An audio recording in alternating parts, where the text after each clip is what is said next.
Nice toy. The words cut across the sniper range before the first shot of the morning had even been fired.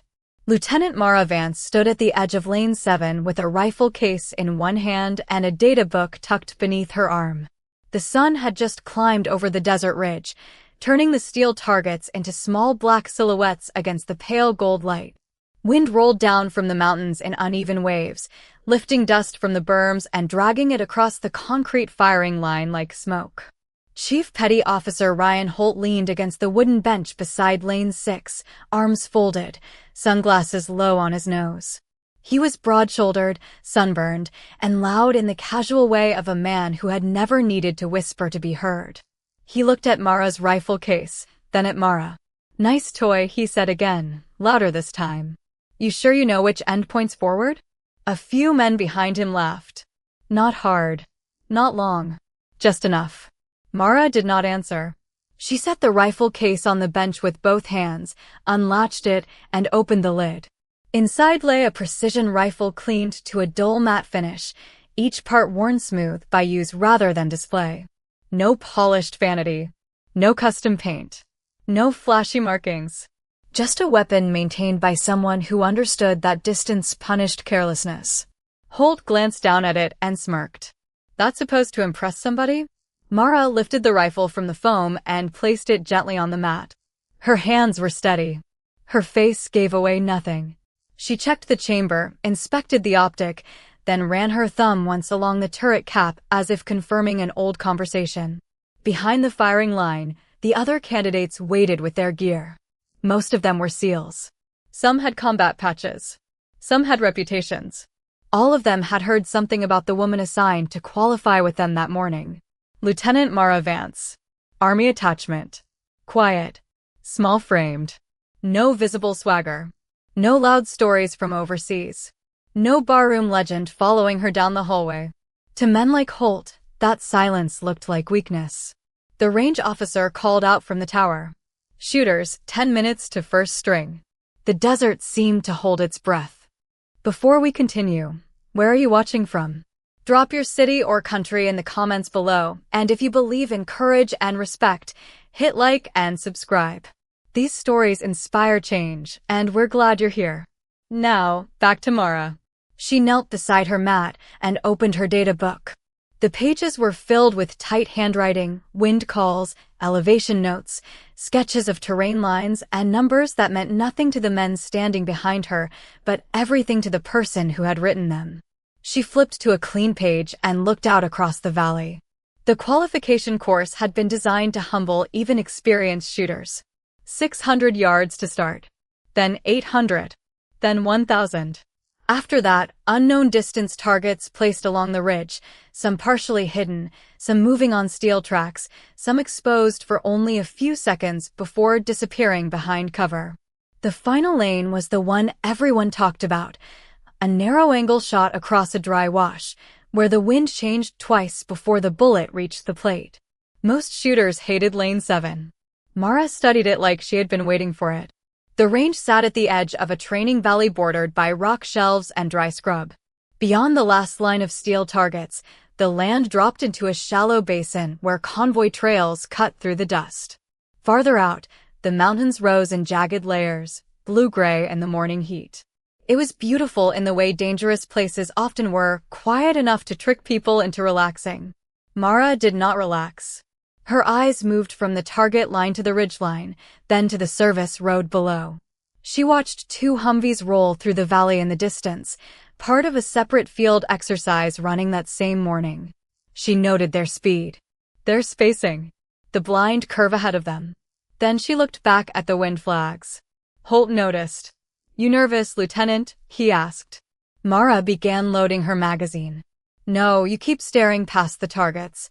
I'm reading the range." Holt chuckled and turned toward the others. "She's reading the range." More laughter. One of the younger operators, Petty Officer Grant, shifted uncomfortably but said nothing. He had seen enough training days go bad to know that arrogance usually arrived before embarrassment. Still, Holt was senior. Holt had medals. Holt had survived places most people only saw in classified briefings. So nobody corrected him. Mara pressed the last round into the magazine and set it beside the rifle. She lowered herself behind the stock, shoulders settling into place, cheek finding the comb naturally. Her breathing slowed. Her world narrowed. Dust. Wind. Metal. Distance. Holt watched from behind her left shoulder, waiting for a mistake. "Remember," he said, "this isn't a classroom. Out here, the target doesn't care about your feelings." Mara's finger rested outside the trigger guard. "No," she said quietly. "It only cares about math." The range officer's voice cracked over the speaker. "Lane 7. Shooter ready?" Mara did not look up. "Ready." A red flag dropped. The first target appeared at 600 yards. Mara exhaled halfway and held. The rifle fired once. The steel plate rang clean through the valley. No correction. No second attempt. No wasted motion. Just impact. The laughter behind her stopped.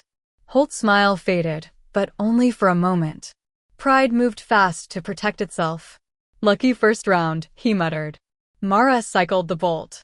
The next target rose at 800 yards. The wind shifted. Everyone saw the flag snap left. Mara had already adjusted. Another shot. Another clean ring. This time, even the range officer looked down from the tower. Mara stayed behind the glass, calm as stone, tracking the shimmer of heat above the dirt. Far beyond the steel targets, one of the distant Humvees slowed near the blind curve. Mara saw it. No one else did. Not yet. Holt stepped closer, his voice lower now. "One good string doesn't make you one of us." Mara kept her eye to the scope. "I didn't come here to be one of you." The third target rose at 1,000 yards. She paused. Not because of the shot. Because the valley had changed. The wind had gone wrong. The birds had lifted from the scrub near the service road. And through the edge of her scope, beyond the qualification lane, Mara caught a flash of movement on the ridge where no trainee was supposed to be. Her hand stilled on the rifle. The range officer called from above. "Lane 7, engage." Mara did not fire. Holt scoffed. "Problem with your toy?" Mara lifted her head from the scope for the first time and looked toward the far ridge. Her voice was quiet. Too quiet. "Cease fire." Holt laughed once. "What?" Mara's eyes did not move from the mountains. "Cease fire. Now." A second later, the radio in the tower exploded with static. Then came a voice from the valley below, sharp with panic. "Range control, this is Convoy 2. We have contact near the North Wash." "Repeat, real contact," the message broke under a burst of distant gunfire. Every man on the firing line froze. Mara was already moving. Mara Vance had learned early that silence made people reveal themselves. Loud men filled empty rooms with stories. Nervous men joked before hard things. Proud men measured others quickly, usually by the wrong things first. Height. Voice. Rank on the collar. The size of the weapon case. The way someone walked when nobody important was watching. Mara had been measured that way her entire career. Too quiet. Too slight. Too calm. Not enough edge in her voice. Not enough anger in her eyes. Not enough hunger to convince people she belonged in rooms built for men who wore their aggression like armor. But the truth was simpler than they imagined. Mara had stopped needing strangers to believe in her a long time ago. That morning, before the range turned into chaos, she had arrived at the sniper qualification site before most of the others had finished their coffee. The desert was still blue then, the sun hidden behind the ridgeline, the steel targets barely visible in the dim light. She had parked her truck near the equipment shed, stepped out without music, without conversation, and stood for almost a full minute listening to the wind move across the valley. It came from the west at ground level. But higher up, along the ridge, it curled north. Most shooters would not notice until their rounds started drifting. Mara noticed before she opened her rifle case. She always noticed. That was the first thing her first mentor had taught her. The shot began long before the trigger. It began when the shooter entered the landscape. It began with dust lifting off a road, grass bending at different angles, heat shaking above stone, birds leaving a tree too quickly, silence falling in the wrong place. The world spoke before it became dangerous. Most people were too loud to hear it. By 0600, The firing line had started filling with candidates. SEALs moved in groups, laughing, checking optics, comparing ballistic apps, slapping shoulders. They carried the confidence of men who had been tested many times and survived. It was not false confidence. Most of them were good. Some were excellent. Mara respected skill wherever she found it. She just did not confuse skill with humility. Chief Petty Officer Ryan Holt had arrived 10 minutes late with a paper cup of coffee in one hand and a rifle bag slung across his back. He moved like a man used to being watched. Other operators made room for him without thinking. That said enough. Holt had a reputation. 2 deployments with direct action teams. 1 rescue operation that had earned him a medal he never mentioned but always made sure people saw. A clean shooting record. A hard stare. The kind of voice that made junior men straighten up even when he was wrong. He saw Mara before he saw her weapon. His eyes did what people's eyes often did. They looked for evidence that she belonged. They failed to find what they expected. No thick neck. No heavy shoulders. No loud confidence. No aggressive stare thrown back at him. Her uniform fit cleanly but plainly. Her hair was pulled into a regulation knot. Her face was sun-browned, unreadable, almost tired. She looked more like someone assigned to take notes on the qualification than someone expected to pass it. That was when Holt smiled. Not kindly. The first comment had come before the range officer even called the safety brief. Army sent observers now, he had asked. Mara had been checking the torque on her scope mount. No, Holt looked at the men beside him. She talks. One of them laughed. Mara tightened the cap, closed her toolkit, and wrote something in her data book. She did not ask his name. She already knew it. Holt's file had been included in the qualification. Packet. Decorated. Experienced. Disciplined under fire. Also cited twice for conduct issues with attached personnel. That part interested her more than the medals. Men were rarely one thing. Holt was brave. That was obvious. He was also careless with people he had not yet learned to respect. Mara had seen that combination before. It could win fights. It could also get teams killed. The range officer gathered the shooters near the tower and began the morning brief. Standard safety rules. Course layout. Target sequence. Weather conditions. Emergency signals. Adjacent training activity in the North Wash. No live fire beyond marked lanes unless commanded. Convoy exercise running parallel in the lower valley, 3 kilometers beyond the far berm. Mara listened to every word. Some of the men shifted impatiently. They had heard safety briefs 1,000 times. Holt sipped his coffee. Another shooter checked his watch. 2 others whispered about evening plans in town. Mara looked toward the North Wash. A convoy road cut between 2 low ridges before disappearing behind a shelf of dark rock. From the firing line, most of it looked harmless. Empty dirt. Sparse brush. A few old tire tracks. But Mara saw the angles. High ground on both sides. Poor visibility near the curve. No easy turnaround point. A narrow stretch where a vehicle forced to stop would have nowhere clean to go. Her pen moved once across the page. North Wash exposed. She closed the data book. The range officer dismissed them to prepare. That was when Holt walked close enough for only Mara to hear him. Let me guess, he said. Some colonel wants to prove a point, so now we all get to pretend this is normal.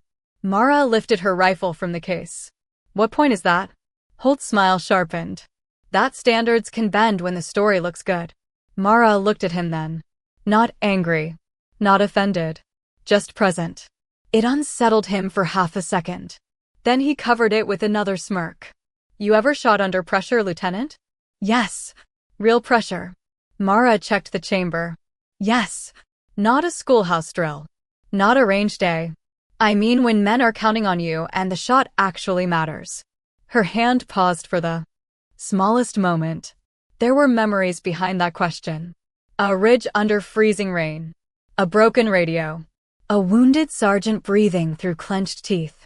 A spotter whispering numbers with blood on his sleeve. A target that appeared for less than 3 seconds between 2 slabs of rock. Mara let the memory pass through her without showing it.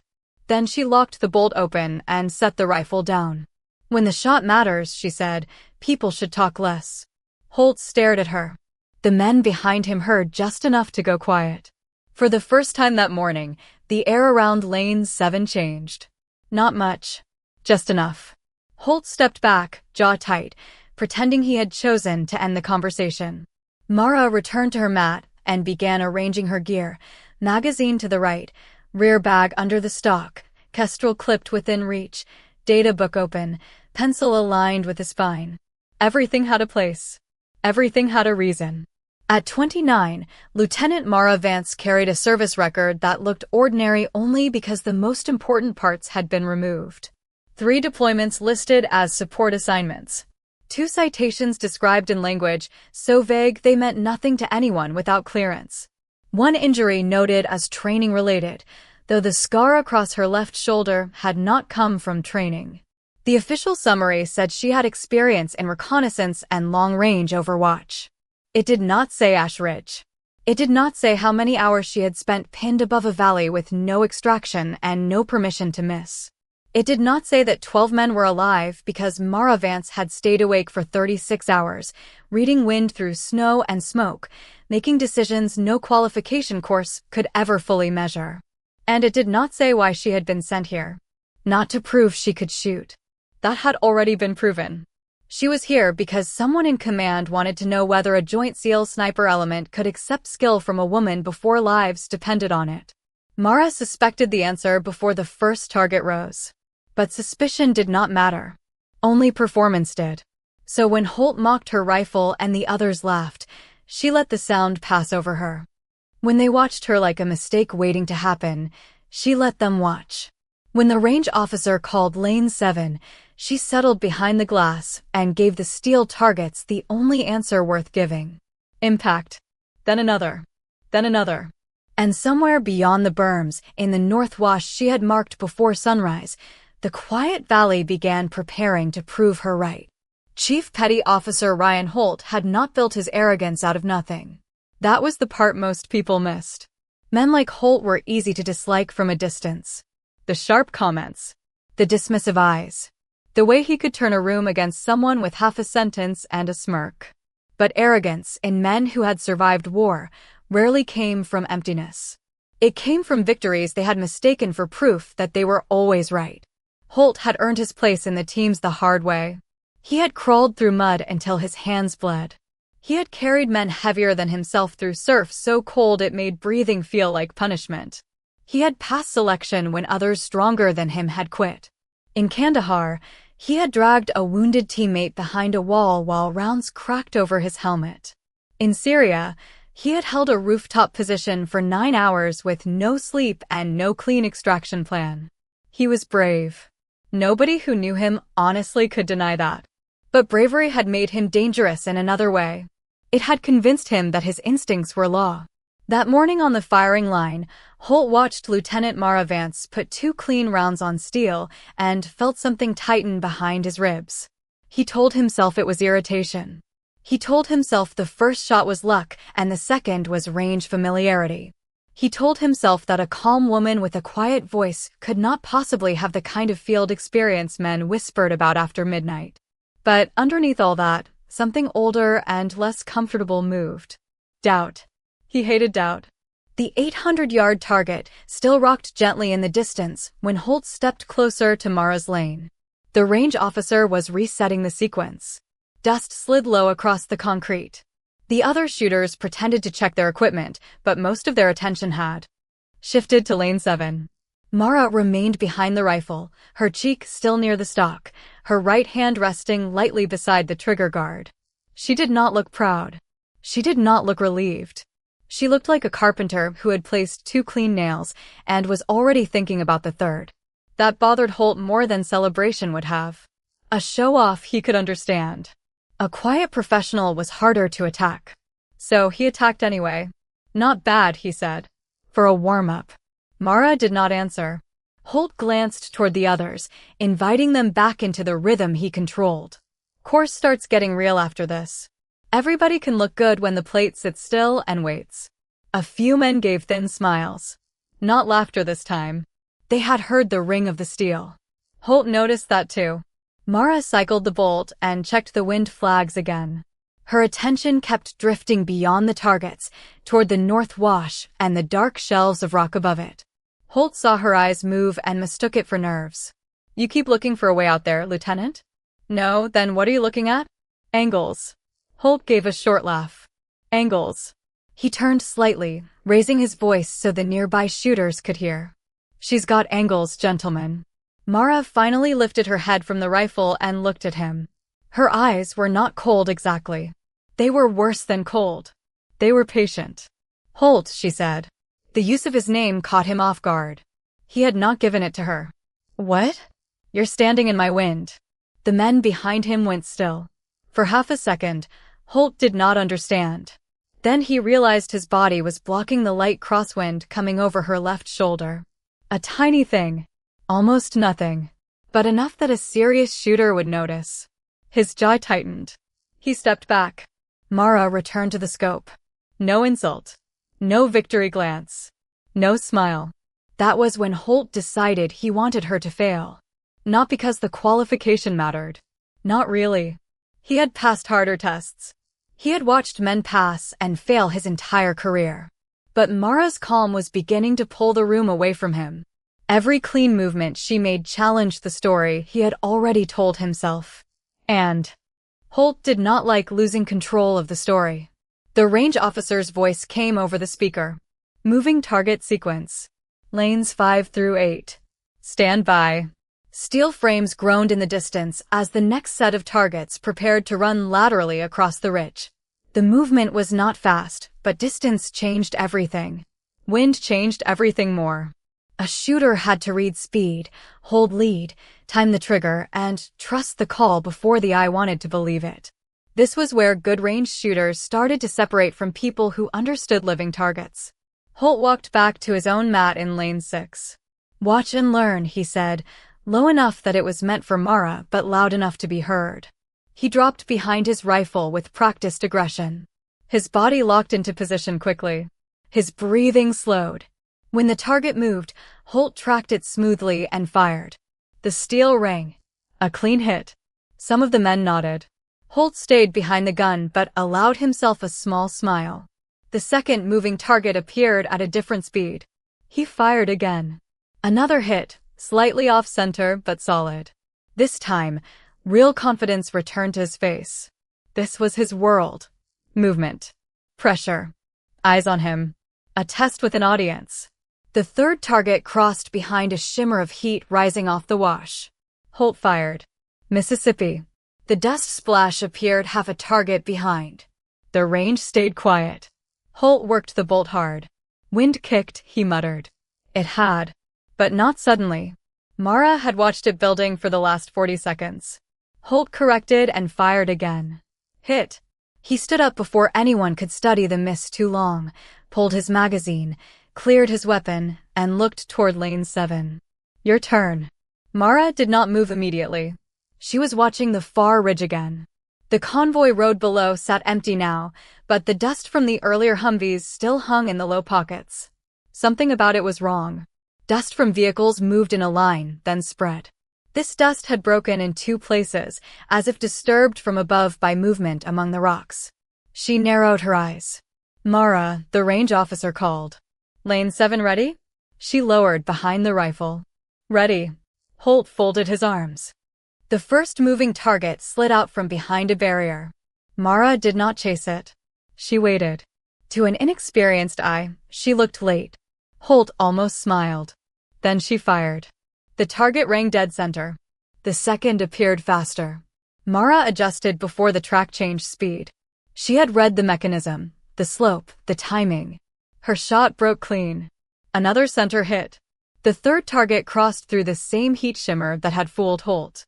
Mara held off farther than seemed reasonable, paused between heartbeats, and fired. The plate snapped back so hard the sound came a fraction late. The younger operator, Grant, whispered under his breath. "Damn."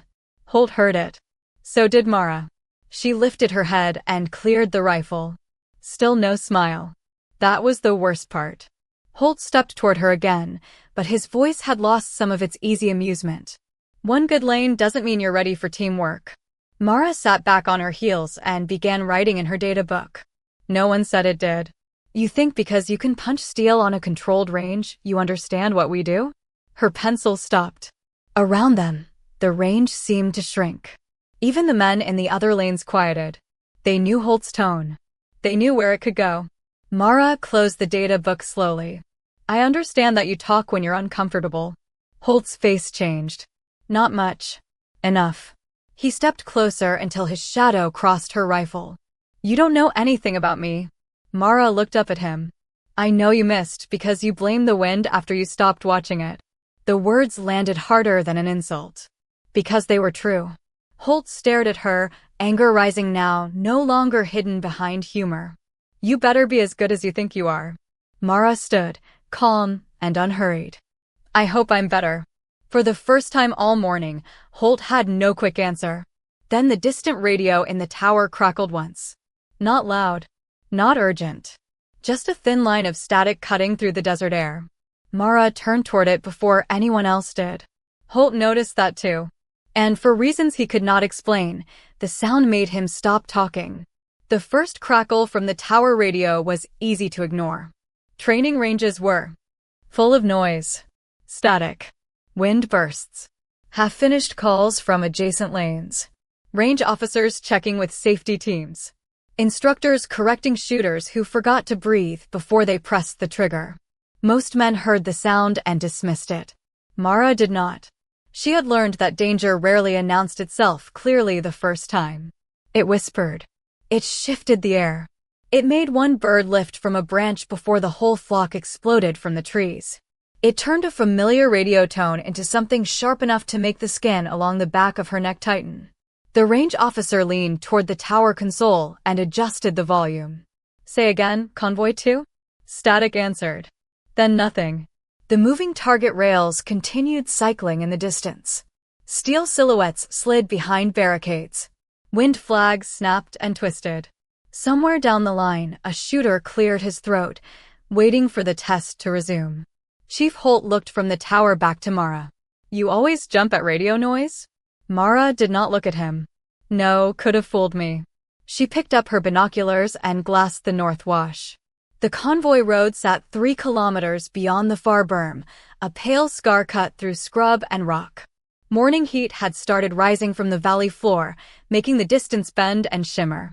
To most eyes, there was nothing there but dirt, stone, and the lingering dust of vehicles that had already passed through.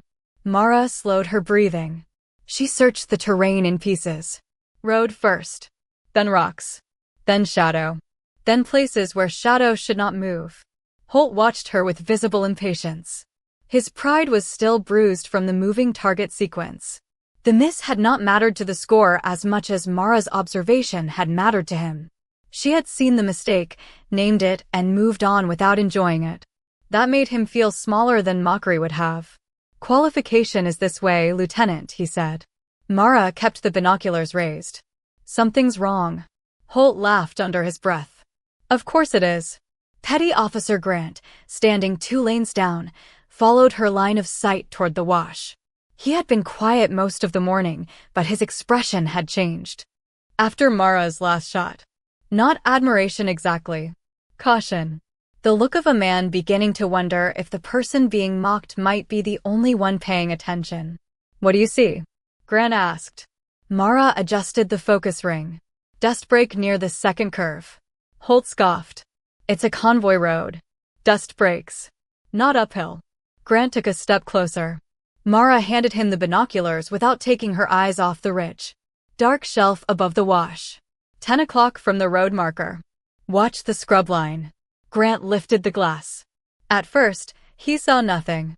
Then the wind flattened a patch of dry brush, and for half a second, something behind it caught the sun. Metal. Small. Gone. Grant lowered the binoculars slowly. His voice dropped. Range officer. The tower radio cracked again before he could say more. This time the transmission came through broken, but clear enough to freeze the firing line. Range control, Convoy 2. We have unknown personnel near North Wash. Possible role players off script. Request confirmation. The range officer grabbed the handset. Convoy 2, range control. Negative role players in your sector. Repeat, No personnel assigned beyond marker 4. Hold position and await instruction. Mara's jaw tightened. Do not hold position, she said.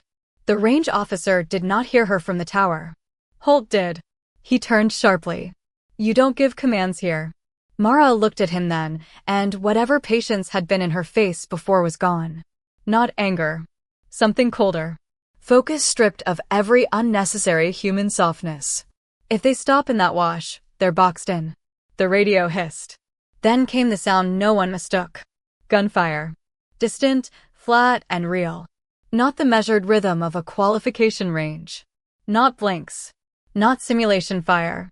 The burst came from beyond the berms, from the high rock above the service road, and it rolled across the valley half a second after the radio voice broke into alarm.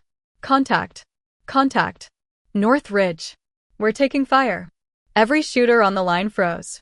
It lasted less than a heartbeat, but Mara saw it. The pause that comes when men trained for violence meet violence in the wrong place at the wrong time, under rules that no longer apply. Then the range erupted. The officer in the tower shouted for an emergency ceasefire. Red flags went up. Instructors moved down the line, ordering weapons clear. Candidates rolled off their rifles and turned toward the valley. Someone called for the quick reaction force. Someone else grabbed the medical channel. The controlled mourning shattered into overlapping voices. Mara was already moving. She cleared her rifle, locked the bolt open, then reached for her data book and tore out the page where she had marked the North Wash. Her pencil moved fast. High shelf .2 shooters possible. Convoy trapped if stopped. Wind west low. North curl high dot. NO shot from tower. Possible angle from lane 7. Holt saw her writing and snapped, "This is not the time for notes." Mara stood and shoved the page into his chest. Then read faster. He caught it by instinct. For a second, his eyes dropped to the page. The sketch was rough but precise. Road curve. Ridge shelf. Probable firing line. Dead space. The kind of terrain read someone made before an ambush, not after. His expression changed. Just a little. Down in the wash, another burst of gunfire echoed up the valley. The radio screamed with overlapping calls. Driver hit, can't reverse, rounds coming from elevation, need suppression on the ridge. The range officer looked out from the tower, face pale. All shooters remain behind the line. QRF is en route. Mara looked at the road. The lead vehicle had stopped exactly where she feared it would, angled near the curve. The second vehicle had halted behind it, trapped by the narrow wash. Dust kicked around both Humvees as rounds struck the ground and rock nearby. Not a training problem anymore. A kill zone. Grant moved beside Mara. QRF time? Too long, she said. Holt looked up from the sketch. Air. Not close enough. Mortars. Danger close with the convoy boxed in. He hated that she answered too quickly. He hated more that she was right. The range officer's voice came from the tower again, strained now. Convoy 2, identify enemy location. The reply came through ragged breathing. North Ridge, above us. Can't see them clean. We're pinned. 1 wounded. Maybe 2. We need help now. Mara stepped back to lane 7 and looked through her scope. Holt grabbed her shoulder before she settled fully behind the rifle. Orders are ceasefire. Her eyes remained on the ridge. Orders were written before they were dying. That is a live valley with friendly personnel. I know. You miss, you could hit our own. Mara finally turned her head and looked at his hand on her shoulder. Holt let go. There was no fear in her expression. No hunger either. That struck him hardest. She did not look eager to prove herself. She looked like someone being forced to return to a place she had hoped to leave behind. Get me range control on command authority, she said. Holt blinked. What? Tell them lane 7 has a possible angle on the ridge shooter. I need clearance or I need them to order the convoy to move through fire. The words were calm. Too calm for the chaos around them. Grant had already started waving at the tower. Range control. Lane 7 has eyes. The range officer looked down as if the sentence made no sense. Mara was back behind the rifle now. Her scope tracked above the North Wash, past the visible road, into the dark shelf where rock met scrub. Heat shimmer distorted the image.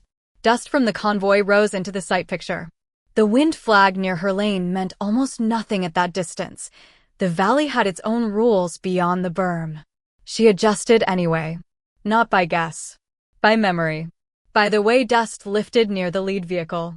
By the way smoke leaned from the first burst impact. By the way the scrub trembled on the high shelf.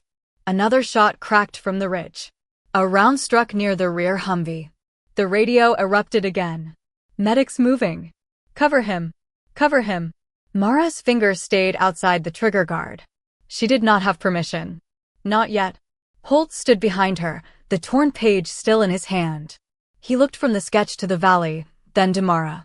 For the first time that morning, he did not see a woman with a rifle trying to earn a place beside SEALs. He saw a sniper already inside the problem while everyone else was still reacting to it. The tower speaker barked. Lane 7, hold fire. Command is verifying. Mara watched a figure move near the convoy, low and desperate, dragging someone behind the front wheel well. Her breathing slowed. The ridge shooter shifted. Just a shadow between rocks. There for less than 2 seconds. Gone again. Holt whispered, almost to himself. Can you make that shot? Mara did not answer immediately. Her eyes stayed in the glass. Her voice came soft and flat. If he gives me the same mistake twice. Below them, the convoy was still trapped. Above them, the ridge waited. And on Lane 7, the woman everyone had laughed at became the only person on the range who was no longer thinking about qualification. Command took 11 seconds to answer. On a battlefield, 11 seconds could become a lifetime. Mara stayed behind the rifle, motionless except for the slow rise and fall of her back. The world inside the scope narrowed to dust, rock, shadow, and movement. Below the ridge, the trapped convoy sat crooked in the wash, 2 Humvees pinned where the road bent between stone walls. The lead vehicle had taken damage. The second could not reverse without exposing itself completely. Men were moving down there. Too slowly. Too carefully. Not because they lacked courage, but because courage did not stop bullets. The radio kept spitting fragments through the tower speaker. Wounded behind front wheel, can't locate shooter rounds from high ground, needs smoke. Smoke won't cover the angle, Mara said. Holt heard her, but for once he did not argue. He stood just behind her left shoulder, no longer in her wind, the torn page still gripped in one hand. The drawing she had made before the attack now looked less like a note and more like a warning no one had wanted to read. The curve. The shelf. The dead space. The exposed lane where the convoy had stopped. She had seen the ambush before it became one. That bothered him almost as much as it impressed him. Grant was at the tower ladder, shouting up to the range officer. She has eyes. Lane 7 has a possible angle. The range officer leaned over the rail, headset pressed hard against one ear. Command says all range weapons remain cold until positive identification. Mara did not blink. Tell Command I have partial movement, high shelf, north face. Shooter is using rock cover above the wash. Convoy cannot see him from their position. The range officer repeated it into the radio. A burst of fire snapped from the ridge. Dust kicked near the medic moving beside the lead Humvee. Mara's jaw tightened by a fraction. Nothing more. Holt saw it because he was watching her now with the attention he should have given from the beginning. Not watching for weakness. Watching for information. Can you see him? He asked. Not clean. Then what do you see? Pattern. Holt looked toward the ridge, then back at her. Mara kept her eye to the scope. He fires from cover, shifts right, waits for dust, then fires again. He's using the convoy's panic to hide movement. Grant came back from the tower at a jog. Command wants confirmation it's not a role player. Mara's voice stayed flat. Role players don't aim at medics. The words landed hard across the firing line. No one spoke after that. The candidates who had laughed earlier stood behind the benches now, rifles cleared, hands empty, faces tense. The test they had expected had disappeared. No timer. No score sheet. No instructor calling corrections. Just men trapped below them and a ridge shooter using distance like a weapon. Holt turned to Grant. Get spotting glass on that shelf. Grant dropped behind a scope in lane 8. Holt pointed to another shooter. You. Watch the lower road. Call movement near the rear vehicle. The man obeyed instantly. Holt's voice had changed. The mockery was gone. The ego was still there somewhere, but it had been forced under discipline. He was becoming useful again. Mara noticed without looking away. That mattered. A bad man could not become useful under pressure. A proud man sometimes could. The tower radio crackled again. Lane 7, range control. Command wants probability of shot and risk to friendlies. Mara inhaled slowly. The answer was not simple. The distance was long. The angle was narrow. The target was elevated above friendlies, but partially masked by rock. Heat shimmer cut across the sight picture. The wind at the firing line moved one direction. The wind across. The wash moved another. Dust from the convoy created intermittent visual loss. A clean shot did not mean an easy shot. It meant a responsible one. Risk to friendlies is low if target exposes above the shelf, she said. Risk increases if he drops behind cover. I will not fire without clear separation. The range officer relayed it. Holt watched her hands. No tremor. No rush.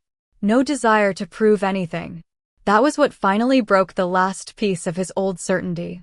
Earlier, he had wanted her to fail because he thought she was trying to claim something that belonged to men like him. Now he understood the truth with a discomfort that sat heavy in his chest. Mara had not come to take anything from him. She had come carrying something he had been too arrogant to recognize. The radio from the convoy broke through. Range control, we have one man exposed. Need suppression. We cannot move wounded. The word wounded changed the air. Mara adjusted her scope 3 clicks, then paused and backed off 1. Holt noticed. Why back? Wind curl at the shelf. You sure? No, that answer surprised him. She continued before he could speak.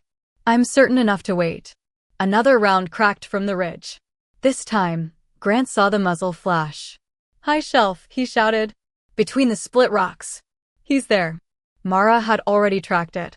For less than a second, a shape appeared behind the stone. Not a full body.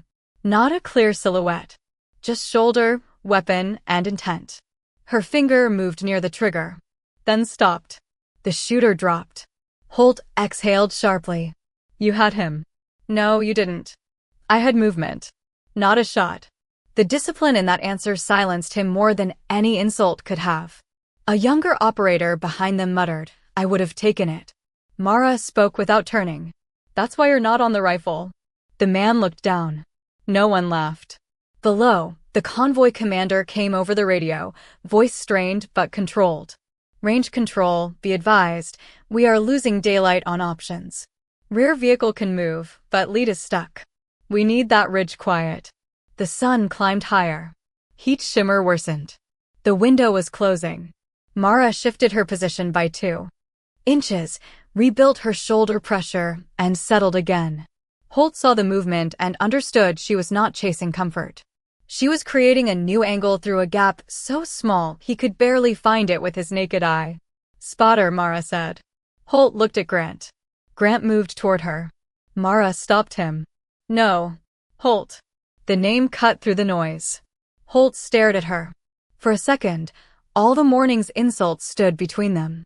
Nice toy. Standards can bend. Photo shoot. One of us.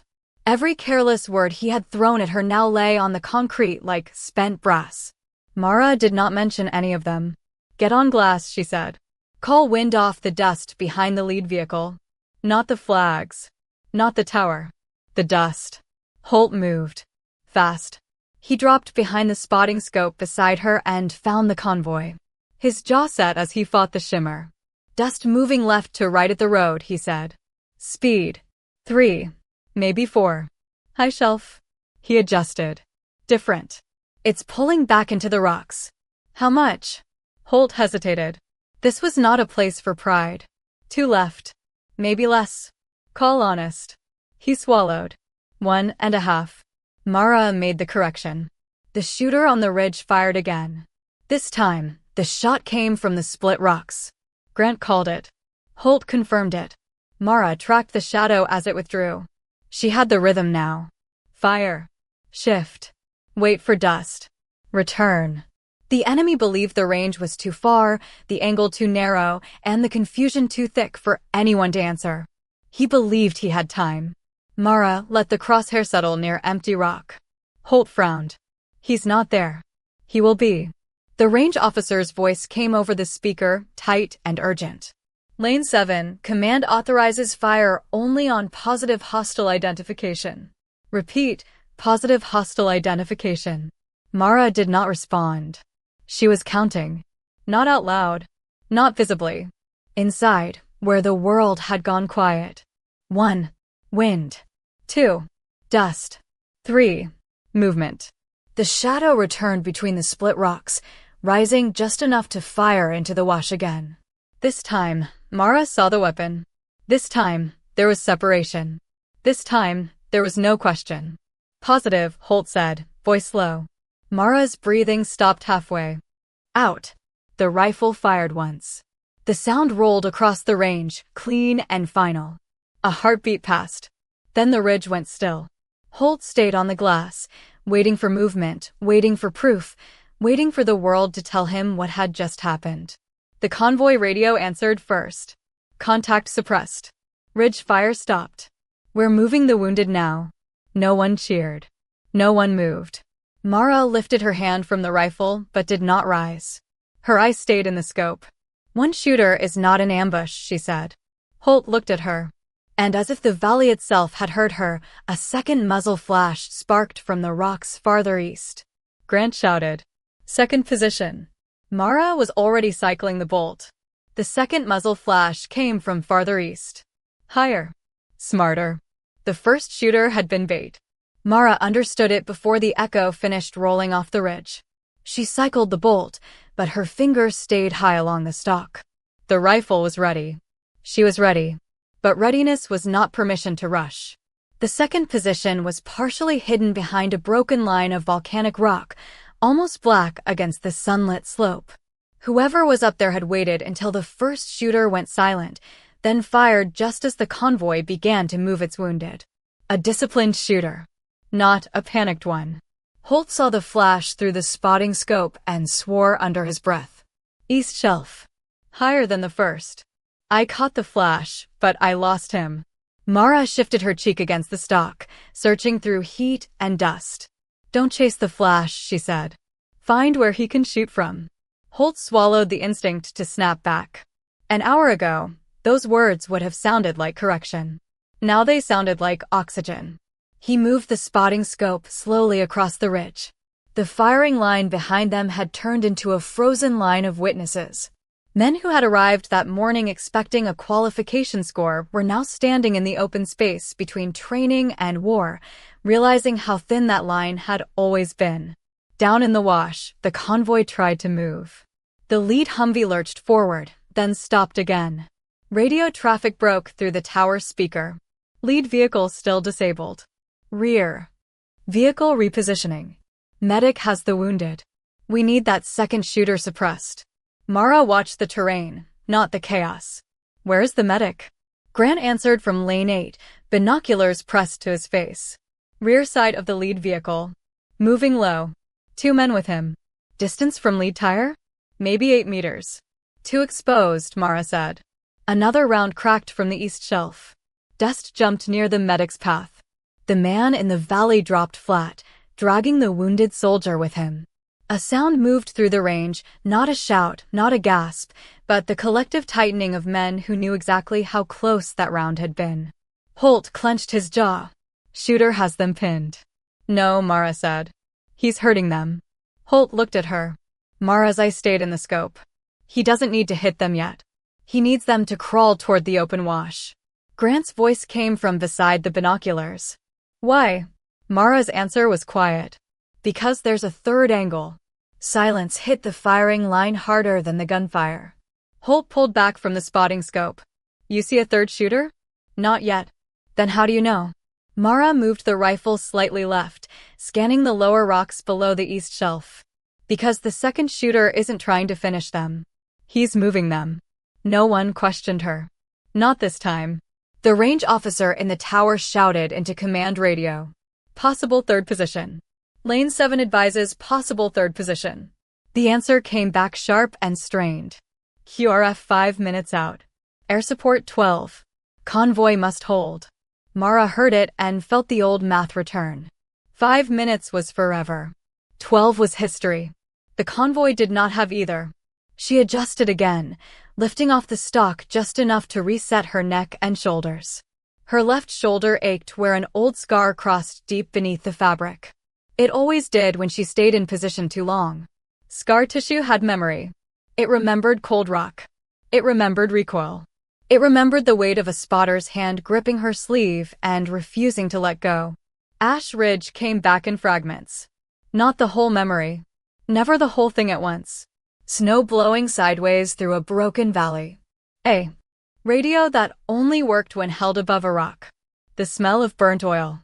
A lieutenant whispering, "We can't move." Her own fingers numb inside gloves, still making corrections because numb fingers could kill friends if pride rushed the shot. She pushed it away. The present needed her. "Holt," she said. "I'm here." "Call East Shelf again." He went back to glass. Black rock line. 2 meters below the dead tree. Possible firing slit. Wind pushing dust right to left higher up. Hard to read. Convoy dust. Left to right low. Middle. He paused. The middle layer was the problem.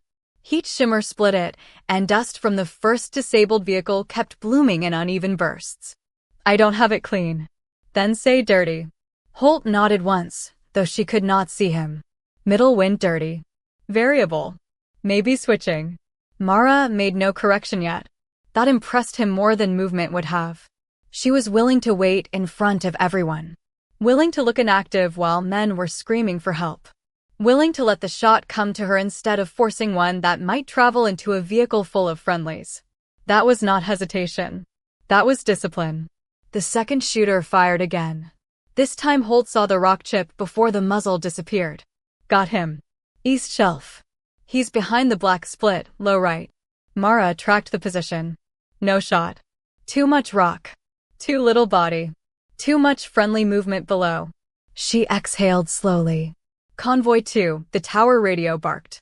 "Can you pop smoke?" The answer came back almost immediately. Negative effectiveness. "Wind is wrong. Smoke pulling off us." Mara heard panic under the words now. Controlled panic, but panic still. The medic was pinned. The wounded man was exposed. The rear vehicle could not get close without entering the shooter's lane. Holt looked up from the scope. "Give me something," he whispered. He did not mean it as an order. He meant it like a prayer. Mara's scope drifted lower, away from the second shooter. Holt noticed. "Where are you going?" "Third angle." "You said you don't see him." "I don't." "Then what are you tracking?" "What he would need." Her crosshair moved along the lower ridge, past scrub, past broken stone, past a narrow shadow where the slope dipped toward the wash. It was not an obvious firing position. Too low for a clean shot at the convoy. Too cramped for comfort. Too exposed if anyone looked directly at it. But it had something the other positions did not. A view of the medic's next move. Mara stopped. A patch of scrub bent against the wind. Only once. Then it corrected. Her breathing changed. Holt saw it. "What?" "Lower cut. 40 meters east of the disabled vehicle. Watch the brush with the pale rock behind it." Holt swung the spotting scope down. At first, nothing. Then a shadow shifted where no shadow should shift. His mouth went dry. "Third shooter." The tower officer repeated the call before Holt even finished. "Third shooter, lower ridge." "Lower ridge." The convoy radio exploded. "Say again." "Lower ridge." Mara spoke without raising her voice. "Tell the medic not to move." The range officer relayed it. But the medic in the wash was already moving. He had waited for the second shooter to pause. He was dragging the wounded soldier by the straps of his vest, inch by inch, toward what looked like cover. Toward the third angle. Mara's finger moved to the trigger. Holt's voice was tight. "Do you have him?" "Partial." "Weapon?" "Not yet." The brush moved again. The third shooter lifted just enough to bring his rifle into the gap. Mara saw the barrel. Positive identification. Separation from friendlies, narrow, but clean. Wind, ugly, but readable. Time, gone. Positive, Mara whispered. The rifle fired. The third shooter dropped behind the lower cut. Holt stayed on glass. No movement. Third position quiet. The medic kept moving, unaware how close the shot had come to saving his life. Two soldiers reached him from the rear vehicle and pulled the wounded man behind cover. For the first time, the convoy had breathing room. Then the second shooter fired again from the east shelf. Mara did not flinch. He's angry now. Holt looked at her. How can you tell? He rushed. That single word changed the shape of the fight. The second shooter had lost patience. He had watched two positions go quiet from a range he believed was safe. Now he needed to do damage. Before the convoy escaped and before the quick reaction force arrived. Anger made people predictable. Mara knew that. So did Holt. Call him, she said. Holt found the east shelf again. Black split. Low right. He shifted higher. More exposure. Wind. Low left to right. High right to left. Middle still dirty. Mara adjusted half a value. Holt almost questioned it. He did not. The shooter rose. Not much. Enough. Mara fired. The east shelf went silent. A second passed. Then two. Then the radio from the convoy came through, breathless and stunned. Ridge fire stopped. Repeat, ridge fire stopped. We are moving. We are moving. This time, the range did not cheer because everyone understood the valley was not finished with them yet. Mara lifted her head from the scope. Tell them to keep moving until they clear the curve. The range officer relayed it immediately. No one asked why. Holt remained behind the spotting scope, watching the convoy crawl out of the kill zone. His voice was quieter than before. You saved that medic. Mara looked back into the scope. No, down in the wash, the rear Humvee began pushing forward, shielding the wounded as best it could. Mara tracked the ridge line one more time. I kept him alive long enough for his team to save him. Holt had no answer. For the first time that morning, he understood the difference.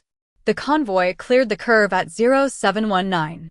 Mara knew the time because the range tower clock was directly above the speaker, its red digits glowing against the dusty glass. She watched the rear Humvee limp past the narrow bend, using the disabled lead vehicle as a shield until the last possible second. Then both vehicles disappeared behind a low ridge, leaving only drifting dust and the echo of gunfire fading across the valley. For 10 seconds, no one moved. The firing line looked like a photograph of men caught between two worlds. Rifles lay open on mats. Magazines sat untouched beside boots. Scorecards fluttered against clipboards. The qualification course still existed, the targets, the flags, the painted lane numbers, but it felt suddenly childish against what had just happened beyond the berm. A test had become a rescue. A joke had become a record. And the woman they had mocked was still behind her rifle, scanning the ridgeline as if silence could not yet be trusted. Holt stayed beside her on the spotting scope. East shelf is quiet, he said. Mara did not answer. Lower cut still quiet. Still nothing. He looked over at her. Sweat had collected at her temple, cutting a clean line through the dust on her face. Her shoulder was pressed into the stock, her breathing steady but shallow now. Not from fear. From control. The kind that costs something. Mara, he said, softer this time. She blinked once. The sound of her name seemed to pull her back from a distance no one else could see. Call the tower, she said. Tell them to keep eyes on the western saddle. If this was a prepared hit, they may have an observer leaving the area. Holt turned immediately. Range control, lane 7 advises possible observer exfiling west saddle. Get optics on it. The range officer, who had ignored her warnings only minutes earlier, repeated the call without hesitation. That alone told the firing line something had changed. Nobody was asking whether Mara belonged anymore. They were asking where she was looking. Grant stood near lane 8 with binoculars still raised. His face had lost its earlier uncertainty. He swept the western ridge, then paused. I've got movement, he said. One figure. Far saddle. Moving away from the wash. Holt snapped back to the scope. Distance? Grant hesitated. Long, too long for clean visual. Mara shifted her rifle 2 inches left. The movement was small, but every man on the line saw it. Holt looked at her. You thinking shot? I'm thinking identification. She adjusted the magnification, then eased behind the glass again. The western saddle swam in heat shimmer. Rock, scrub, shadow. A thin trail cutting between two boulders. For a moment, there was nothing. Then a figure crossed the gap. Not carrying a rifle openly. Not running. Moving with the controlled pace of someone trained not to look panicked. Mara tracked him. No shot, she said. Holt stayed on glass. He's leaving. He's outside the hostile act window. He may be the spotter. Maybe is not enough. The answer was immediate. No performance. No hesitation. No hunger to finish the story with one more impossible round. Holt stared at the side of her face. For most of his career, he had judged shooters by what they could hit. Mara was teaching him, in the most uncomfortable way, that a sniper was also defined by what she refused to shoot. The tower radio crackled. QRF entering North Wash. Convoy is clear. Casualty evacuation underway. All range personnel hold position. A long breath passed through the firing line. Not relief exactly. Something heavier. The young operator, who had earlier muttered that he would have taken the partial shot, now stood with both hands resting on the bench, eyes fixed on the valley. He had gone pale under his tan. He had watched Mara wait when he would have rushed. He had watched the medic live because of it. Nobody needed to correct him. The valley had done it. Mara lifted off the rifle slowly, opened the bolt, and cleared the chamber for the third time, though everyone had seen her do it already. Habit did not care about witnesses. She removed the magazine, placed it on the mat, and sat back on her heels. Only then did the pain reach her face. It appeared and vanished in less than a second. But Holt saw it. Shoulder, he asked. I'm fine. That wasn't my question. Mara glanced at him. There was the faintest trace of surprise in her eyes. Not because he had noticed. Because he had asked without trying to own the moment. Old injury, she said. Training? No, that was all. Holt understood enough not to push. The range officer climbed down from the tower and walked toward Lane 7. His headset hung crooked around his neck, and his clipboard was still in his hand, though he seemed to have forgotten why. He stopped 3 feet from Mara, looked at her rifle, then at the valley, then at her. Lieutenant Vance, he said carefully. Command is requesting your full name and unit attachment. Mara began packing her rear bag. You have it on the roster. They're asking again. Holt looked at the officer. Why? The range officer swallowed. Because Joint Operations just flagged her file. The words moved down the line like electricity. Mara stopped packing for half a second. Then continued. Grant lowered his binoculars. Flagged how? The range officer checked the message on his handheld device, then looked at Mara with a different expression now. Not curiosity. Recognition arriving late and ashamed. Lieutenant Mara Elise Vance. Attached under restricted clearance. Prior Overwatch element. Operation Ash Ridge. The firing line went still. Even the wind seemed to pause between flags. Holt had heard of Ash Ridge. Most men in their community had, though almost nobody knew details. It was one of those operations discussed only in fragments. A convoy trapped in mountain weather. A mixed team cut off beyond planned support. Casualties expected. Extraction delayed. Official reports vague. Unofficial rumors impossible. One rumor had lasted longer than the rest. A single Overwatch shooter had held the ridge through the night and into the next day, stopping 3 separate attempts to overrun the survivors. No name. No face. Just a call sign. Ren.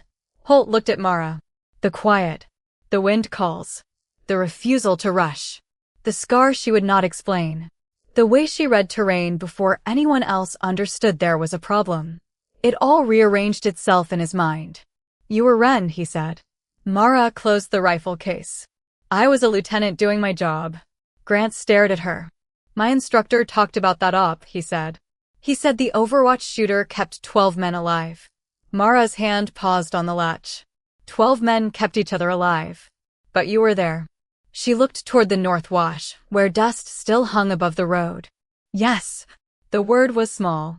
It carried more weight than any speech could have. Holt felt the morning return to him in pieces, each one uglier than before. Nice toy. Photo shoot. Standards can bend. One of us. He remembered saying them. He remembered the laughter that followed. He remembered enjoying the power of making others doubt her before she had fired a single shot.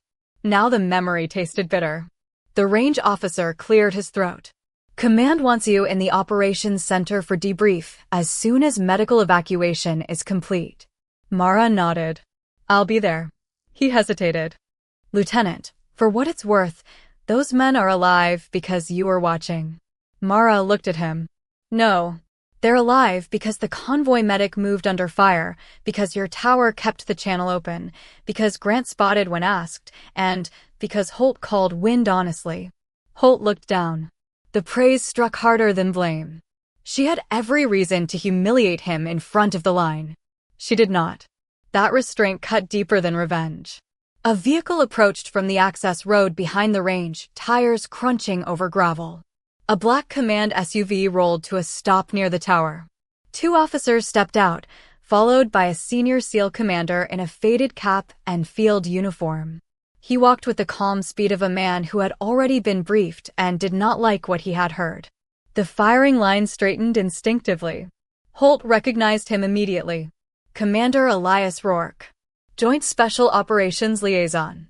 Rourke's eyes moved once across the range, taking in the open rifles, the stunned shooters, the tower officer, the dust beyond the berm. Then he looked at Mara. Not with surprise. With familiarity. Ren, he said. Every man on the line heard it. Mara stood. Commander. Rourke stopped in front of her and gave a short nod, the kind soldiers reserve for people who have earned more than medals can say. Still reading valleys before they turn ugly? Mara's expression did not change. Trying to. Rourke looked past her at the North Wash. Good thing you were. Then his gaze shifted to Holt. It was not loud. It did not need to be. I'm told there were concerns this morning about whether Lieutenant Vance met the standard. No one moved. Holt's throat tightened. Rourke waited. The desert wind dragged dust between them. Finally, Holt stepped forward. No concerns now, sir. Rourke held his gaze. That is not what I asked. Holt looked at Mara, then back at the commander. His voice was rough, but clear. The concerns were mine, sir. They were wrong. Mara said nothing. Rourke nodded once. Then learn faster. He turned back to Mara. Debrief in 10. Yes, sir. The commander walked away, leaving silence behind him. Holt stood there with every eye on him and no defense worth offering. The old version of him would have hated that. Would have reached for sarcasm. Would have found some way to survive the embarrassment without changing. But the valley had taken that option from him. He looked at the closed rifle case in Mara's hand. The same one he had called a toy. Then he looked at her. Lieutenant, he said. Mara waited. Holt removed his sunglasses. I was out of line. She studied him for a moment. You were careless. The word landed clean. He nodded. Yes. Careless gets people hurt. I know. No, Mara said. You remember. That's different. Holt had no answer. Because she was right again. The range that had mocked her now stood silent around her. Not because she had demanded respect. Not because a commander had named her. Not because a file had been opened. Because when the valley turned real, she had been ready. And readiness had told the truth before anyone else could. The operations center was too bright. That was the first thing Mara noticed when she stepped inside. After the desert glare, after the dust, after the hard geometry of ridgelines and rifle glass, the room felt artificial. Fluorescent lights hummed overhead. Screens glowed against gray walls. Radios murmured in layered voices. A digital map of the training valley filled the main display, marked now with red icons where the ridge shooters had been and blue icons where the convoy had finally broken through. Men turned when she entered. Not all at once. One by one. The way people turn when a story reaches the room before the person does. Mara carried her rifle case in her left hand and her data book in the right. There was dust on her sleeves, a streak across her cheek, and a faint stiffness in the way she held her shoulder. She looked less like a hero arriving for praise than a mechanic walking in after fixing something no one else had understood was broken. Commander Rourke stood at the front table with a headset around his neck. Beside him were the range officer, 2 intelligence analysts, a medical coordinator, and a major from the training command whose expression suggested he had already rewritten the day's report 3 times in his head. Holt entered behind Mara. He did not try to stand beside her. He took a position near the wall and stayed quiet. Rourke looked up. Lieutenant Vance. Sir. Convoy 2 is clear. 1 serious wound, stable. 2 minor injuries. Evacuation bird lifted 6 minutes ago. Mara nodded once. The tension in her face eased so slightly most would have missed it. Holt did not. Rourke pointed to the map. Walk us through what you saw. Mara set her data book on the table and opened it to the page before the torn sketch. The room leaned in without meaning to. There was nothing dramatic on the paper. Just handwritten notes, short lines, arrows, rough terrain marks, wind calls, and the phrase she had written before the first shot was fired. North Wash exposed. The major stared at it. You wrote this before contact? Yes. Why? Mara looked at the map. Because the road bends under high ground, the curve slows vehicles, and the shelf above it gives a shooter concealment with lateral escape. It was vulnerable. The major frowned as if the answer bothered him. That route was cleared. Cleared doesn't mean safe. It means safe when it was cleared. No one spoke. Rourke's mouth moved almost like a smile, but not quite. Continue. Mara stepped closer to the display. The first shooter was here. She touched the screen lightly. Split rock above the north face. He fired, shifted right, and waited for dust to cover his reset. He wanted the convoy focused high and left. An analyst added a marker. The second shooter? East shelf. Higher position. Better discipline. He waited until the medic moved. The medical coordinator's jaw tightened. Mara saw it and softened her voice by a degree. He was not firing randomly. He was shaping movement. The room absorbed that. Holt folded his arms, then unfolded them. He still heard himself from the range. Nice toy. The words kept returning, uglier each time. Mara pointed lower on the map. The third position was here. Lower cut.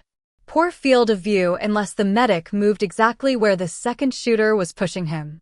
The analyst looked from the map to Mara. You identified the third shooter before visual confirmation? I identified the need. For one. The major blinked. That's different. Yes. How? Mara turned toward him. Seeing what is there tells you the fight. Seeing what is missing tells you the plan. The room went silent again. This time it was not shock. It was instruction. Rourke let the silence sit for a moment before speaking. Enemy element? The senior analyst pulled up drone footage from the QRF's arrival. The image was grainy, taken after the ridge went quiet. Dark rock, scrub, movement of friendly vehicles, then 3 marked positions. 2 abandoned weapons. Tracks leading west. Small team, the analyst said. Likely probing base response. They knew about the convoy exercise. They may have expected the range to be cold and unable to respond. Rourke looked at Mara. They expected distance to protect them. Mara closed her data book. Distance protects people who don't understand it. Holt looked down. He had mocked her rifle because he had seen equipment. She had seen terrain. He had judged the shooter before the shot. She had judged the valley before the threat. The difference felt enormous now. The range officer cleared his throat. Lieutenant, when command delayed clearance, you held fire. Mara's eyes moved to him. Yes. You had the first shooter earlier, didn't you? No, the answer came so fast he looked surprised. I had movement. I didn't have hostile identification and separation. But under pressure, pressure does not lower the standard. Rourke's gaze shifted briefly to Holt. Holt felt it land. The major from training command folded his hands. Your qualification score is obviously no longer the primary concern, but for record purposes, your first strings were clean. We can reschedule the remainder after the investigation. Mara looked at him. I completed the relevant portion. The major hesitated. Rourke gave a low, dry exhale. She's not wrong. For the first time since entering the room, a small ripple of human relief moved through the officers. Not laughter exactly. Something close. A release valve after too much tension. Mara did not smile. Her attention had shifted to the screen showing the convoy's route out of the wash. She watched the replay once, then pointed to the curve. Put a remote camera here before the next exercise. The major straightened. We're reviewing all route security. That camera covers the blind approach and the shelf at the same time. The analyst zoomed in. She's right. Rourke looked at the major. Do it. Yes, sir. Holt watched the exchange and understood something he should have known before sunrise. Mara did not speak often because she did not waste words. When she said something, it was because it mattered. When she stayed silent, it was not because she had nothing to say.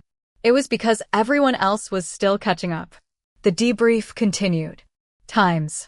Angles. Communication delays. Command clearance. Friendly positions. Wind conditions. How a qualification range had produced the only available counterangle. Why the QREF arrived 5 minutes after the fight had already been decided. Why the convoy had been routed through a vulnerable wash during live marksmanship testing. Mara answered each question simply. No embellishment. No drama. No attempt to make herself the center of the room. That made the truth harder to ignore. When the questions finally ended, Rourke dismissed everyone except Mara and Holt. The room thinned slowly. Chairs scraped. Radios kept murmuring. The major left with the look of a man carrying new problems. The analyst stayed long enough to copy Mara's notes. The range officer paused at the door, as if wanting to say something more, then thought better of it and left. Only 3 remained. Rourke stood at the head of the table. Mara stood across from him. Holt stayed near the wall. For a moment, no one spoke. Then Rourke looked at Holt. Chief. Holt stepped forward. Sir. What happened on my range before the shooting started? Holt's face tightened. Mara looked at Rourke. Sir, the debrief covered, no, Rourke said, not unkindly. It covered the attack. I'm asking about the team. Holt took the hit without moving. I questioned Lieutenant Vance's place in the qualification. Questioned. Holt swallowed. I mocked it. Rourke waited. Holt forced himself to continue. I made comments about her rifle, her assignment, her standard. I encouraged others to see her as less than capable before she had done anything to justify that. The words sounded worse aloud. They were supposed to. Rourke's expression remained unreadable. Why? Holt looked at Mara, then back to the commander. Because I thought experience looked a certain way. And? I was wrong. Rourke did not let him off. That's the easy sentence. Holt nodded once. He deserved that. I was careless with influence, sir. Men listened because of my position. I used that to make a judgment easier for them instead of making the team better. Mara watched him quietly. For the first time all morning, Holt sounded like a man examining the damage instead of defending the wound. Rourke turned to Mara. Lieutenant. Mara understood what he was offering. A chance to condemn. To report. To let rank and record bring the correction Holt had earned. She looked at Holt. He did not look away. That kind of carelessness can poison a team before a mission starts, she said. Holt nodded. Yes, ma'am. But he called honest wind when it mattered. Rourke studied her. Mara continued. He adjusted. He listened. He did the job under pressure. Holt's throat tightened. She could have ended his reputation in that room. Instead, she told the whole truth. Not the soft one. The whole one. Rourke leaned back against the table. Chief, you understand the difference between forgiveness and correction? Yes, sir. Good. Because you're getting correction. Holt stood straighter. Yes, sir. You will write the after-action training addendum on assumption bias during joint qualifications. Lieutenant Vance will review it. Holt blinked once. Mara did not react. Rourke continued. And you will brief it to every shooter who is on that line. Holt accepted it. Yes, sir. Rourke turned to Mara. You good with that? Mara closed her data book. If it helps the next team hear the quiet person sooner, yes. That answer seemed to settle something in the room. Rourke nodded. Dismissed. Mara picked up her rifle case and turned toward the door. Holt moved to open it before she reached it. The gesture was small. Not dramatic. Not a performance. just a correction beginning where arrogance had first stood. Mara paused beside him. He spoke low. I called it a toy. She looked at the case in her hand. Yes, I won't make that mistake again. Mara looked up at him. The rifle wasn't the mistake. Holt absorbed that, then nodded. No, ma'am. She stepped through the doorway into the hard white sunlight outside. Behind her, the operations center kept humming, already turning survival into reports, maps, and procedures. But on the range, the story had changed in a way no report could fully capture. At sunrise, they had asked whether Mara Vance belonged among them. By mid-morning, they understood the better question. Whether they had earned the right to stand beside her. The range was quiet when Mara returned. Not empty. Quiet. There was a difference. An empty range had no memory. No voices. No pressure left hanging in the air. But this place still held the morning in every detail. The benches were dusted with fine sand. Brass casings glinted near the concrete edge. Red ceasefire flags snapped softly in the wind. Far beyond the berms, the North Wash sat under the hard sun, still and ordinary again, as if it had not tried to take men's lives less than an hour before. Mara stood at lane 7 with her rifle case resting beside her boot. The qualification targets remained downrange. 600 yards. 800. 1,000. Steel plates. Painted lanes. Measured distances. Simple things. Honest things. They did not care who had laughed. They did not care who had doubted. They only recorded impact. Behind her, the shooters who had been dismissed from the operations area gathered slowly near the firing line. No one told them to. No instructor ordered them into formation. They came because the story had not finished inside the debrief room. Something still needed to settle, and every man there seemed to know it. Holt was the last to arrive. He carried no sunglasses now. No coffee. No smirk. His rifle was slung across his chest, but he kept his hands away from it, as if he understood this was not about weapons anymore. Grant stood near lane 8, arms folded, eyes fixed on the far ridge. The younger operator who had muttered that he would have taken the partial shot stayed farther back than the others. He looked at Mara, then at the ground, then back at the range. His face carried the weight of a lesson that had arrived too close to death to be ignored. The range officer walked out from the tower with a clipboard under his arm. Lieutenant Vance, he said. Command officially suspended the rest of today's qualification. Mara nodded. I heard. He hesitated. But the course remains available tomorrow, if you want the record completed. Mara looked downrange. The wind flags bent and recovered. Tomorrow is fine. Holt stepped forward. Sir. The range officer turned. Holt kept his voice level. Request permission to complete the remaining string today. The officer frowned. For yourself. Holt shook his head. For the line. No one spoke. Holt looked at Mara, then at the other shooters. We were here to qualify. Then the Valley gave us a different test. She passed both. The rest of us didn't finish the first one. The range officer studied him. This is not required. I know. Mara watched Holt carefully. There was no performance in his face now. No attempt to reclaim authority through a dramatic gesture. He was not trying to make the morning about his apology. That mattered. Men often made regret loud when they wanted praise for feeling it. Holt was quiet. That was better. Commander Rourke appeared near the access road, having followed them out from the operations center. He stopped beside the tower and listened without interrupting. The range officer glanced at him. Rourke gave a small nod. Cold range remains until reset, the officer said. If we resume, it's controlled, standard procedure. No exceptions. No speeches on the line. Holt nodded. Yes, sir. The officer looked at Mara. Lieutenant. Mara's hand rested on the handle of her rifle case. She could have declined. No one would question it.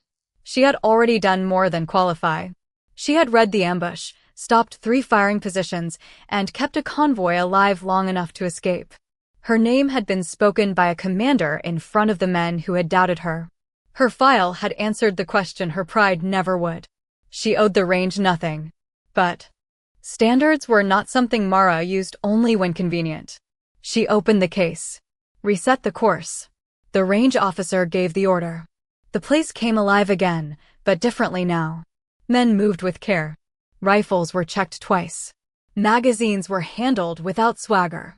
Spotting scopes were adjusted. Range commands were repeated clearly from shooter to shooter. The morning's arrogance had not vanished, but it had been cut open and exposed to daylight. That was sometimes enough to start. Mara lay back behind her rifle. Holt took the spotting position beside her without asking for credit. He adjusted the scope toward the target line and waited. Mara glanced at him. "You don't have to spot." "I know. You sure you can call honest wind?" Holt accepted the edge in the question. "Yes, ma'am." Mara looked downrange again. "We'll see." The range officer's voice came over the speaker. "Lane 7. Unknown distance sequence. Shooter ready?" Mara settled her shoulder into the stock. The old ache returned. She let it exist. Pain was information, not command. "Ready." The first target appeared half-hidden behind scrub at an unknown distance. The wind moved low from the west. Higher up, it curled against the ridge. Holt watched the mirage through the spotting scope. Left to right low. 2 miles per hour. Slight lift near target. Mara made the correction. The shot broke. Steel rang. Holt did not praise it. Good. The second target appeared for 4 seconds and dropped. Mara did not fire. The range officer waited. Holt looked at her. No shot? No shot. The target rose again. This time she fired halfway through its exposure. Hit. Holt understood the lesson without being told. Not every open target was a responsible shot. Not every delay was hesitation. Sometimes waiting was the only reason the bullet arrived clean. The third target moved across a narrow gap in the rocks. Holt called wind. Switching. Hold half right. Mara held less than he called. Fired. Hit. Holt saw the impact and knew she had adjusted for a curl he had missed. He did not defend himself. Good correction, he said. Mara cycled the bolt. Better call next time. Yes, ma'am. Down the line, the other. Shooters had stopped pretending not to watch. Their rifles remained pointed safely downrange, but their attention shifted every time Lane 7 fired. Not because they expected her to fail now. Because they wanted to learn. That was the change. Respect was not silence. Respect was attention. The final target rose at the far lane, the one everyone hated. A narrow-angle plate across the dry wash, framed by 2 rocks, touched by 3 different wind patterns before the bullet could reach it.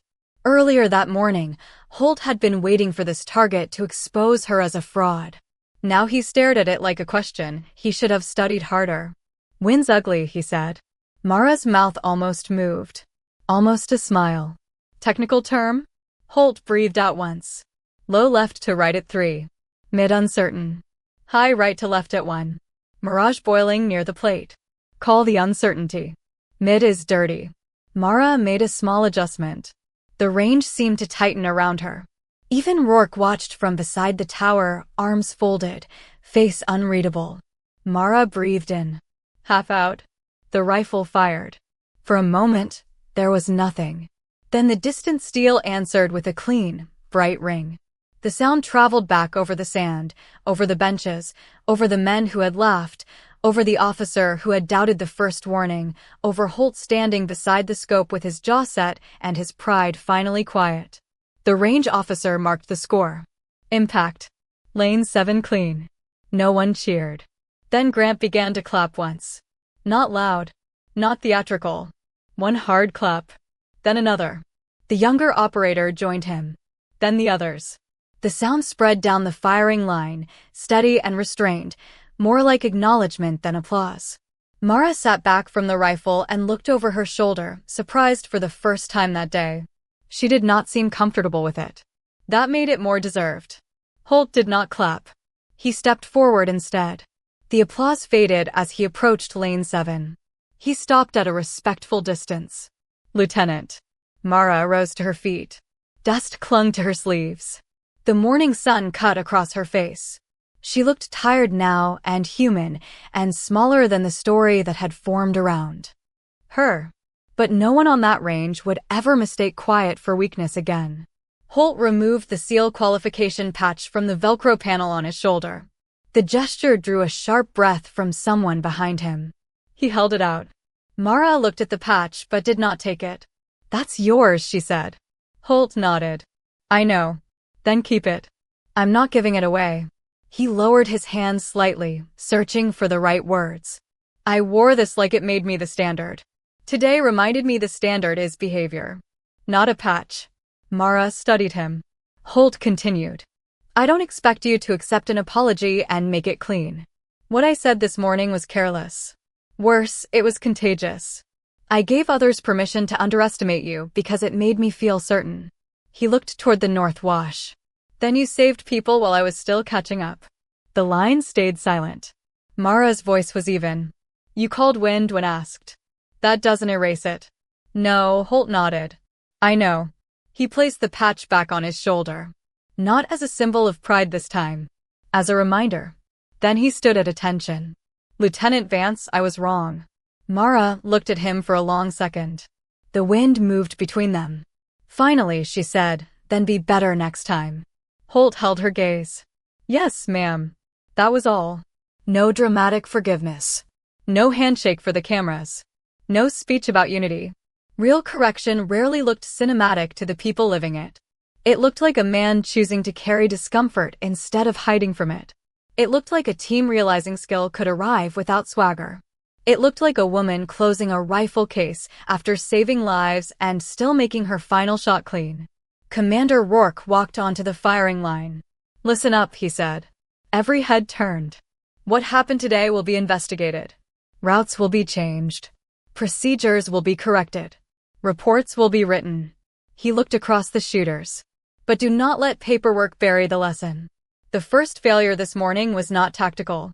It was human." No one moved. Rourke's eyes settled briefly on Holt, then swept the rest of the line. "You judged before you observed. You dismissed before you tested.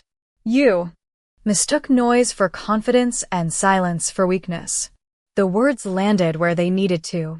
Then he looked at Mara. "Lieutenant Vance did not demand your respect. She earned it in the only place respect matters, under pressure." Mara lowered her eyes slightly, uncomfortable with the attention, but not running from it. Rourke turned back to the line. "Remember that the next time someone walks in without looking like your idea of strength." He let the silence hold. Dismissed. The formation broke slowly. Men packed gear with the careful quiet of people leaving a memorial, not a qualification range. Grant walked over to Mara and offered a nod. "Hell of a shot, Lieutenant." Mara closed the second latch on her case. "Which one?" Grant paused. Then understood. "All of them." She gave him the smallest nod back. Holt remained near lane 7 as the others drifted away. He watched Mara lift the case, then stepped aside to clear her path. This time, he did not open the door for performance or apology. He simply made room. Mara walked past him toward the access road. Behind her, the steel targets stood in the sun, still marked by fresh impacts. Ahead of her, the base waited with its reports, questions, and corrections. She did not look back at the men who had mocked her. She did not need to. By then, they were already watching her differently. And somewhere in the quiet that followed, the lesson settled deeper than any command could force it. Respect is earned, not demanded, not assumed, and never measured by the loudest voice on the range.